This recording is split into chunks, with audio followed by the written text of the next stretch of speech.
ils ouvrent TikTok juste 5 minutes et le ferment 3 heures plus tard sans avoir retenu le moindre truc à part cette horrible phrase. Nothing beats a Jet2 holiday. Dans l'histoire de l'humanité, on a accompli des choses incroyables comme marcher sur la lune, créer internet, trouver le moyen de se battre les uns contre les autres. Elle est limite celle-là. Mais s'il y a bien un truc qui a toujours suivi l'humain, c'est l'addiction. Mais vraiment, peu importe l'addiction à quoi, juste l'addiction. De nos jours, elle se présente sous énormément de manières. Les jeux d'argent, les réseaux sociaux, la nourriture, oui, ce sont bien des addictions. Et le QORNO. Pour le bien de la vidéo, quand on parlera de ça, je dirais chocolat. C'est un peu tordu, mais vous y ferez. Une addiction, avant ça se voyait, du moins le cliché. On croyait qu'un addict, c'était uniquement le SDF du coin accro aux drogues. Aujourd'hui, on a des addictifs pile entre nos mains, ou au pire, à moins de 5 mètres de vous à cet instant précis. Parce que si on y repense, c'est fou qu'un aussi minuscule objet pesant à peine quelques centaines de grammes peut être la porte d'un aussi immense univers qu'est Internet. Bon, tout ça au prix de la sueur des milliers d'Afrique, mais on parle pas de ça. Sur un smartphone, t'as, accrochez-vous bien, TikTok, Insta, YouTube, Spotify, Twitter, WhatsApp comme réseaux sociaux disponibles. Et ça, ce sont les réseaux que je suis persuadé que vous avez, à part cette appli de dégénéré. Mais sauf que si on se laisse prendre par cette spirale de contenu, on devient esclave de notre propre appareil. C'est pour ça que tu vois des gens avec des 17 heures de temps d'écran en une seule journée qui savent même pas comment c'est possible. Des gens qui ont comme pour réflexe le matin de voir combien ont vu et liké leur story. Et toi, tu leur parles de bouquins. J'ai lu L'étranger de Camus et j'en avais voulu discuter avec un ami. J'avoue que le move de commencer la phrase par j'aime pas l'étranger a été un peu maladroit. Et là n'est pas le problème. J'ai entamé la conversation, il a répondu un truc du genre ah ouais, je savais pas que tu faisais aussi le prouveur gros. Tu regardes pas les TikTok que je t'envoie, c'est pour lire ce genre de truc. De toute façon, la philosophie ça rend fou.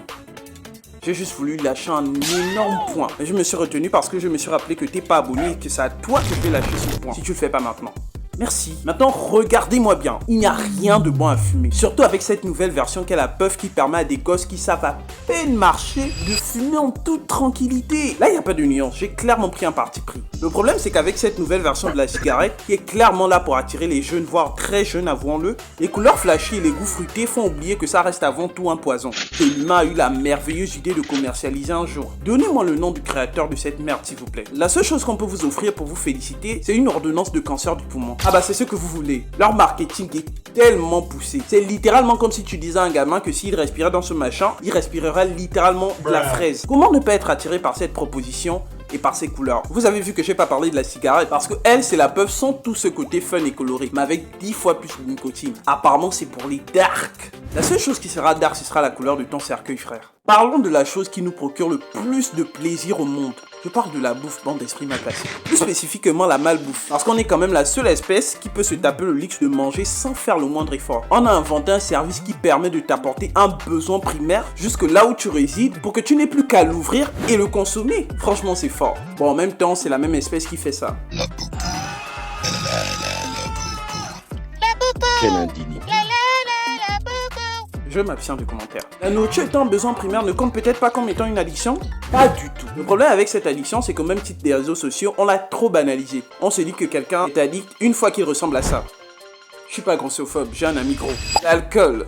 Une addiction qui fait un peu partie du passé mais qui est toujours d'actualité. Te retrouver à crier des propos qui te font tabasser à 3h du matin dans un quartier que tu connais même pas. Tout ça parce que tu as avalé quelques millilitres d'une boisson. Ça ressemble extrêmement à du vécu mais ça n'en est pas. Je suis juste bon en scénario. D'ailleurs, abonne-toi! Bon, je force un peu, j'avoue.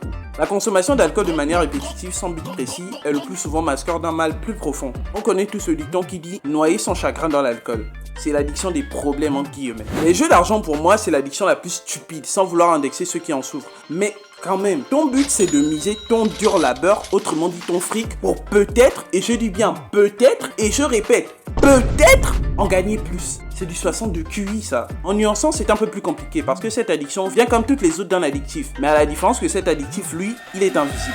La dopamine. On devrait m'appeler Evry Dopamine tellement j'en parle sur la chaîne. Le sentiment d'être à un chiffre de devenir millionnaire ou tout simplement d'avoir 2 fois plus que ce qu'on avait il y a 5 minutes est extrêmement satisfaisant et pousse le cerveau à en demander et à en redemander et ainsi de suite, jusqu'à ce que tu finisses fauché. Morale, ne pariez pas. Aussi simple que ça. Le chocolat. Au moins tu t'es souvenu de son nom de code. C'est l'addiction la plus médiatisée et la plus tabou à la fois. C'est pas le chocolat en lui-même qui est une addiction, c'est le fait de consommer du chocolat en ce LeBron James. Ça fait beaucoup de métaphores là, j'espère que vous n'avez pas perdu. Le problème avec celle-ci, c'est qu'elle peut aller jusqu'à même dérégler ton comportement. Parce que tout se passe là-haut, pas énormément là-bas. Et ceux qui sont prêts à aller jusqu'à dépenser sur des OF du véritable money, que veux-tu que je te dise? Je ne vais pas te dire que c'est littéralement gratuit, tu viens de le dire. Donc je vais juste te demander, pourquoi?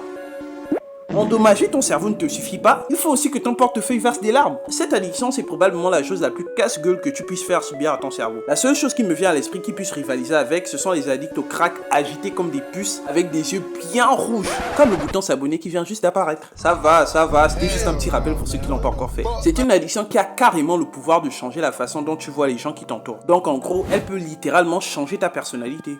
Le fait est qu'une addiction ne nous rend pas forcément faibles.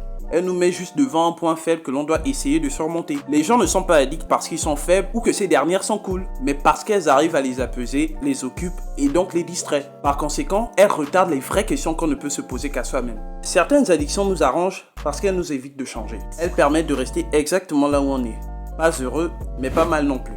Et parfois, c'est suffisant pour nous. Rire des addictions n'est pas un problème. Preuve étant, on vient de le faire là pendant quelques minutes. Tout le monde le fait. Aider quelqu'un souffrant d'une addiction ou même soi-même peut commencer par l'autodérision. Mais jamais dans le rabaissement de l'autre parce que tu ne feras que l'enfoncer dans son mal.